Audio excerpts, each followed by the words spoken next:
Dans cette présentation, je vais vous faire découvrir les sites publics mis en place par l'Institut des sciences humaines autour du centre de compétences du programme Protect. Donc, avant même d'ouvrir directement les sites, je vais partir d'un cas d'usage très simple, une recherche Google.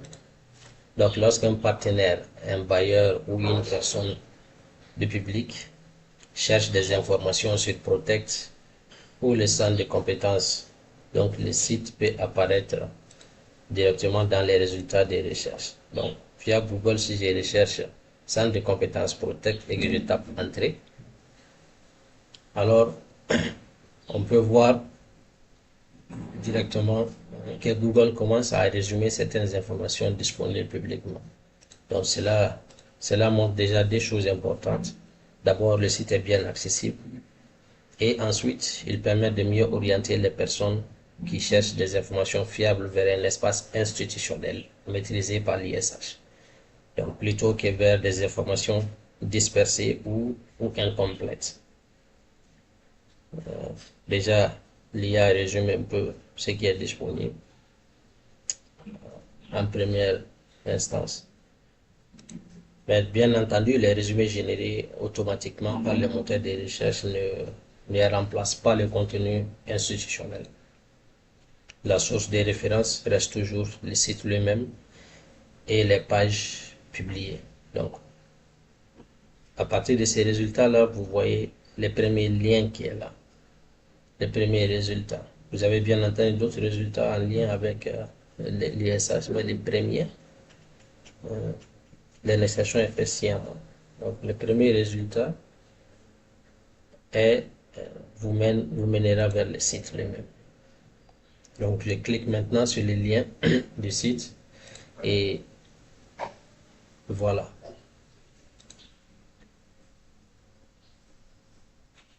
Donc, ce site n'a pas vocation à remplacer les canaux de communication des différents partenaires. Son objectif est plus précis, c'est-à-dire présenter le rôle du centre de compétences qui est hébergé par l'ISH, une institution publique malienne, mettre à disposition quelques repères publics, orienter aussi vers les pages institutionnelles utiles et faciliter surtout l'accès à la plateforme de gestion des savoirs pour les membres qui sont autorisés. Donc, on peut donc le comprendre comme une vitrine institutionnelle du centre de compétences au service de la coordination de la recherche appliquée, du suivi et de la gestion des savoirs liés à Protect. Donc, la page d'accueil, je commence par la page d'accueil.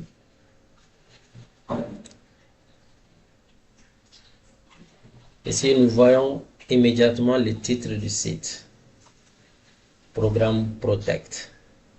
Donc, le site présente le centre et puis au service de l'appui institutionnel, de la recherche appliquée, du suivi et de la gestion des savoirs.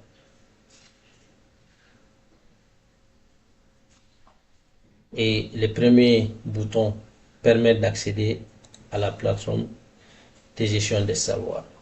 Donc, cette plateforme est réservée aux membres autorisés et nous y reviendrons plus tard. Le second bouton permet de découvrir les centres de compétences. Donc, un point important, les liens externes s'ouvrent toujours dans un nouvel onglet. Donc, cela permet de garder votre fenêtre principale ouverte pendant la navigation, donc tout en consultant les ressources associées. Je signale aussi que le site est entièrement bilingue. Donc en haut de page, à droite, on peut passer du français à l'anglais.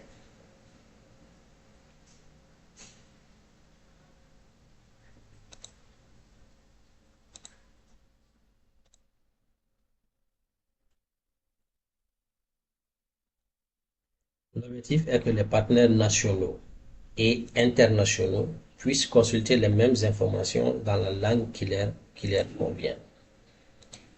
Donc, le site propose également un mode clair et un mode sombre. Donc, cela améliore le confort de lecture selon les préférences de l'utilisateur ou les conditions de consultation. Donc, je descends maintenant vers la section consacrée aux réalisations. Donc, cette section met en avant une synthèse publique des réalisations portées par l'ensemble des acteurs de Protect. L'idée ici est de donner une lecture rapide des résultats et acquis préliminaires, sans entrer dans les détails opérationnels sensibles ou internes.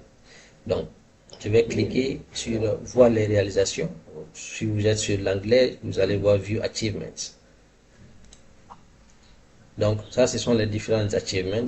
Je vais basculer en français. Et donc, sur cette page, nous avons une présentation structurée des résultats du programme. Donc, les chiffres sont présentés sous forme de repères. Donc, certains chiffres sont volontairement affichés sous forme d'estimation. Et par exemple, 10 000 par 10 K plus ou 1300 K plus. Donc, afin de faciliter la lecture et d'éviter un affichage trop lourd aussi. Donc, la page présente notamment des éléments liés à la planification locale, les PDSEC, aux services de protection, aux ressources mobilisées, au système de gestion de l'information, ainsi qu'aux avancées institutionnelles.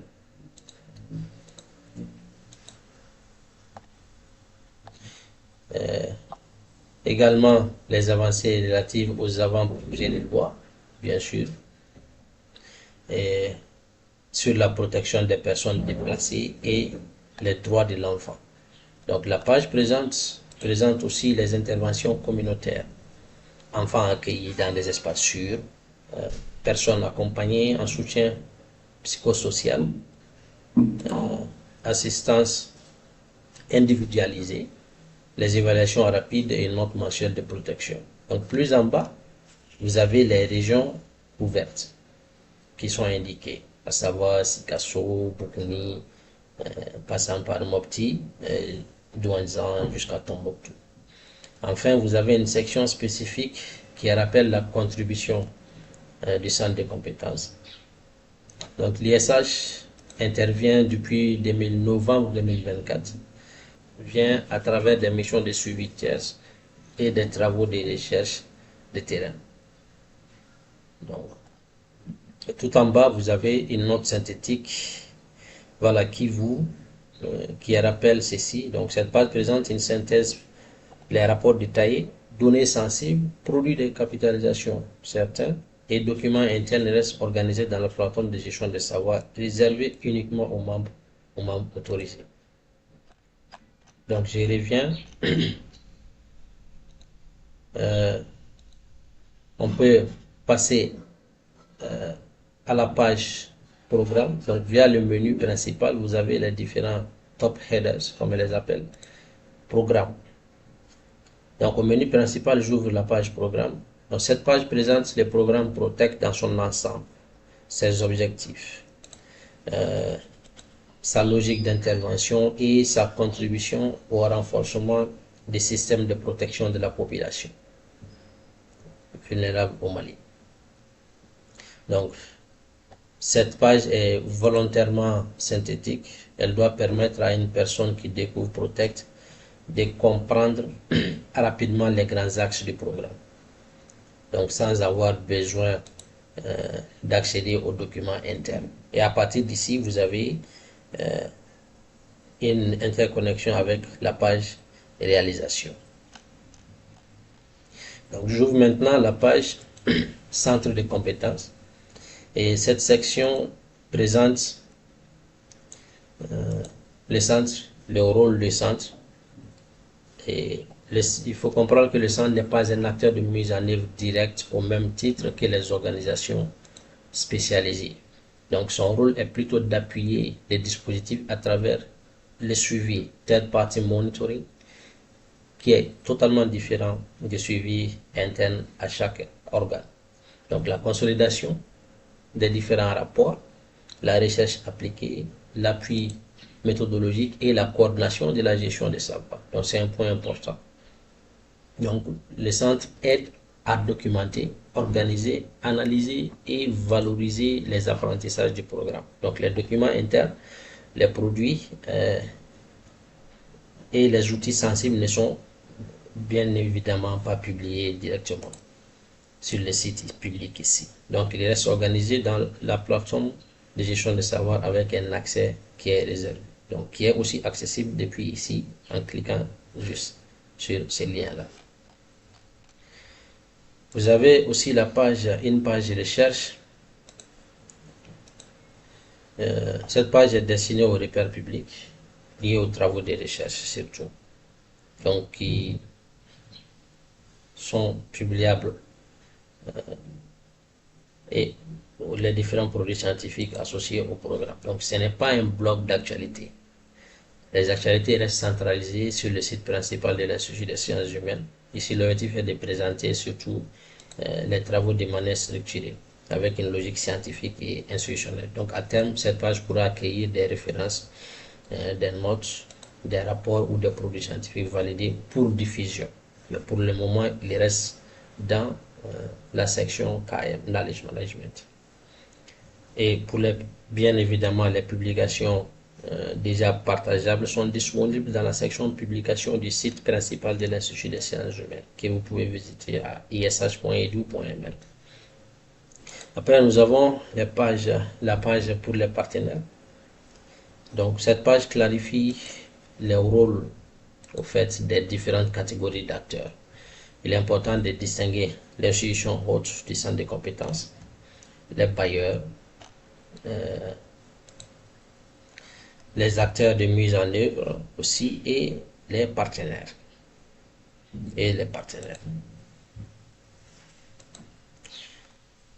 Donc, l'ISH héberge le centre, la coopération suisse et le Royaume des Pays-Bas appuient le programme entièrement. Donc, d'autres acteurs interviennent dans la mise en œuvre, l'appui technique et la coordination ou la production de connaissances. Donc, cette clarification évite de confondre au fait les rôles, notamment entre bailleurs et organisations de mise en œuvre. Donc, je reviens sur la page d'accueil ici et je montre la section actualité, news and events. Je reviens vers le français. Actualité et événements. Donc, ici, le site là ne va pas créer un espace séparé d'actualité. Donc, les publications publiques restent reliées au site principal de l'Institut. Donc, notamment à travers les contenus tagués Protect. De même, les événements restent centralisés sur le calendrier principal de l'ISH. Cette décision permet d'éviter la duplication au fait des contenus et de garder une source institutionnelle unique pour les actualités et les événements publics. En cliquant sur voir les actualités, vous allez être pris sur cette page qui va vous lister les éléments Protect disponibles sur le site de l'Institut comme actualité liée au centre de compétences. L'événement ISH va vous amener à la page Events du site de l'Institut. Donc, tout ce qui est événement sera listé là-bas. Après, vous avez contact en bas pour toute demande liée au centre de compétences. Le site va vous renvoyer vers la page contact de l'Institut.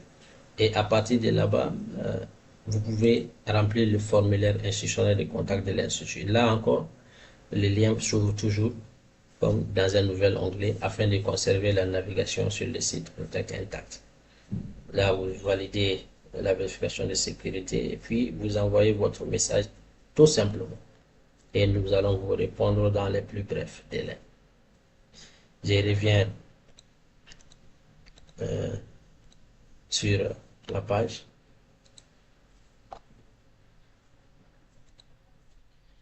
Ensuite, vous avez aussi sur la page d'accueil une section CTA dédiée avec les logos des différents du bailleur et puis de l'Institut des sciences humaines.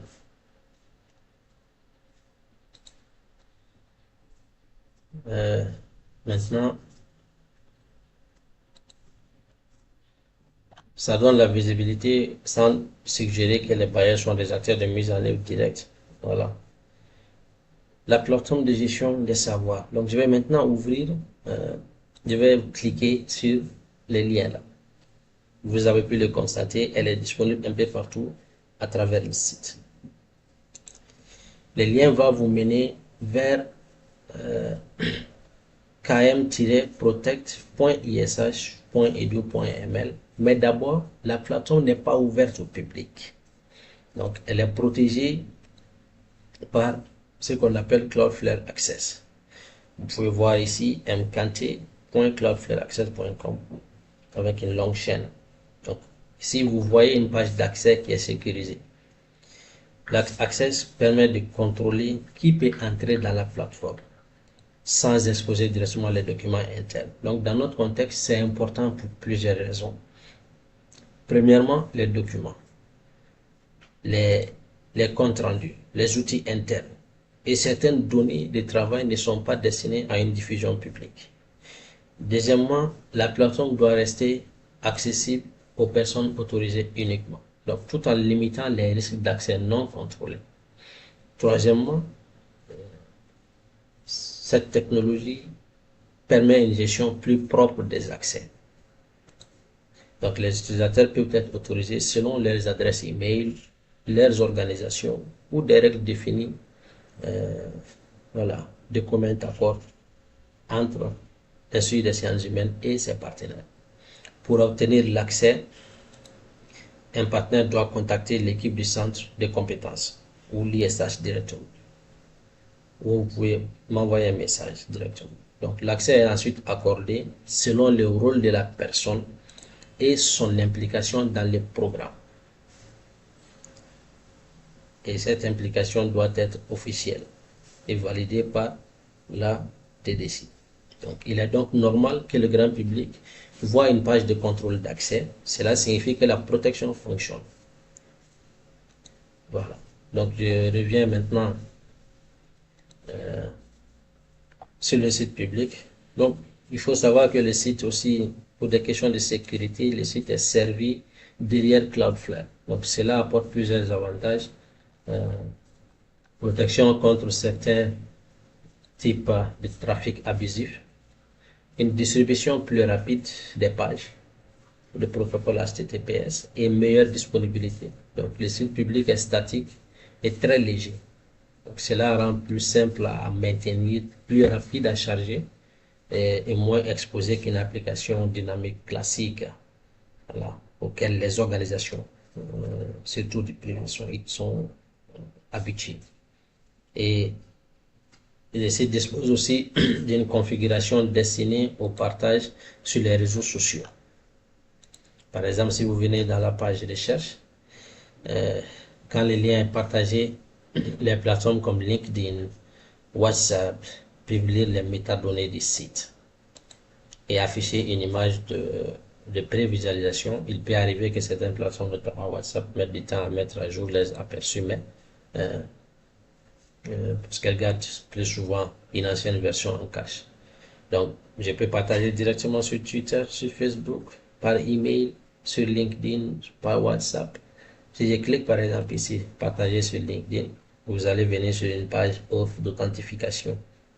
Donc, quand vous vous authentifiez, le texte va directement créer un post pour vous que vous avez bien sûr, vous devez valider. Et c'est la même chose pour les autres plateformes. Un point peut-être que je veux couvrir avant de terminer, c'est les problèmes d'accès depuis certains réseaux. Voilà. Et insister sur un point pratique. Donc certains partenaires, bailleurs ou organisations peuvent avoir des politiques internes de filtrage des réseaux. Dans certains cas, un domaine comme ish.edu.ml ou un domaine comme mcantier.ml peut être temporairement bloqué ou mal résolu depuis un réseau institutionnel. Donc, si une personne ne parvient pas à ouvrir le site depuis les réseaux internes de son organisation, je répète, depuis les réseaux internes de son organisation. Donc, la première chose à faire, c'est de tester depuis un réseau normal. Par exemple, une connexion mobile Orange ou Malitel. Très simplement. Ou un autre réseau extérieur, quel que soit. Donc, si le site fonctionne sur un réseau normal, mais pas sur les réseaux internes, alors le problème vient probablement du filtrage de la configuration et réseau de l'organisation en question, et non de l'Institut des sciences humaines. Dans ce cas, le partenaire peut contacter son service informatique interne pour demander l'autorisation du domaine protect.ish.edu.ml. Et si nécessaire, pour l'accès aussi à la plateforme de gestion des savoirs, km-6 protect.ish.edu.ml. Je descends un peu, vous pouvez remarquer sur le footer ici, sur toutes les pages, vous avez ce texte, statut de service ISH. Essayons de l'ouvrir pour savoir ce qui se cache derrière. Donc, statut avec S, status.ish.edu.ml. Cette page permet de vérifier tout bonnement la disponibilité des services techniques offerts par l'Institut. Donc, si la page de statut indique que le site Protect que vous trouverez tout en bas est opérationnel et que le domaine est disponible, cela signifie que le service fonctionne du côté de l'Institut. Dans ces cas, si un utilisateur n'arrive pas à accéder au site depuis son réseau interne, avant d'envoyer un message disant « Ah, le site n'est pas accessible, la plateforme n'est pas disponible », essayez avec un réseau externe et ouvrez la page statut. Si tout est ouvert, cela signifie que le problème est de votre côté depuis votre réseau interne. Donc, c'est probablement local à votre réseau et c'est très simple à corriger. Vous devez tout simplement informer votre service informatique pour qu'ils autorisent le domaine. C'est très facile et très simple à faire. C'est du filtrage DNS, proxy, pare-feu, ou bien une politique de sécurité interne qui bloque. Donc ici, vous voyez Protect Main, ça c'est le site principal, protect.ish.edu.ml. Vous avez des informations de sécurité comme la date d'expiration du certificat de domaine. Et si c'est ouvert, ça veut dire que le site est opérationnel. Et c'est mis à jour chaque 5 minutes. Chaque 5 minutes, il y a un ping qui est fait pour tester l'accès. 24 heures sur 24 sans arrêt.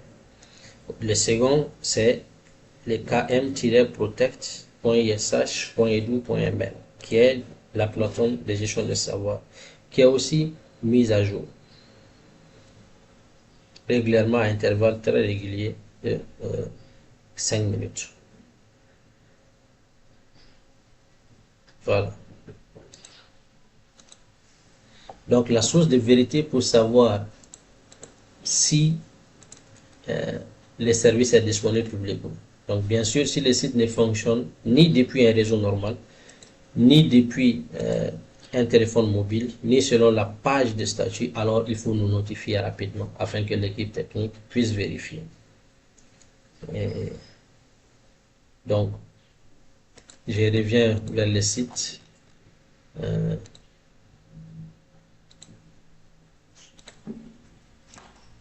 Et je vais en dark. Moi, personnellement, j'arrive pas à regarder le fond blanc. Donc, toutes les principales pages existent en français et en anglais, je pense que je l'ai déjà mentionné. Et c'est important pour un programme tel que Protect, voilà, qui implique des partenaires nationaux et internationaux. Nous voulons, selon la vision du directeur général de l'Institut des sciences humaines, le site doit être utilisé, peut être utilisé à la fois par les acteurs maliens, les partenaires techniques les bailleurs et les grands publics. Voilà.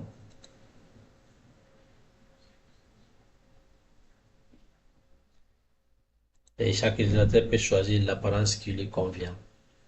Et notez que le site a également été conçu pour s'adapter aux différents formats d'écran. Sur ordinateur, les sections sont plus larges et permettent une lecture confortable. Je vais vous montrer. Donc là, vous avez l'affichage sur mobile. Dans ce téléphone, l'affichage se réorganise automatiquement. Les menus, les boutons, les cartes et les blocs de contenu se mettent en colonne pour rester lisibles sans zoom. Donc, comme vous pouvez le constater. Cela permet aussi, voilà, à nos partenaires et aux équipes de terrain et aux visiteurs externes de consulter les sites aussi bien depuis un bureau que depuis un téléphone. Donc, y compris dans les contextes où l'accès se fait principalement par mobile. Donc, pour conclure, ce site qui est assez simple vraiment et a été conçu avec la simplicité derrière comme un espace institutionnel et durable. Donc, présenter les programmes Protect, les centres de compétences, les partenaires, les réalisations publiques, les repères de recherche et les liens utiles. Et tout en évitant de dupliquer les actualités du site principal de l'ISH. Voilà. Et ne pas aussi mettre publiquement les documents internes du programme. Et voilà. Enfin,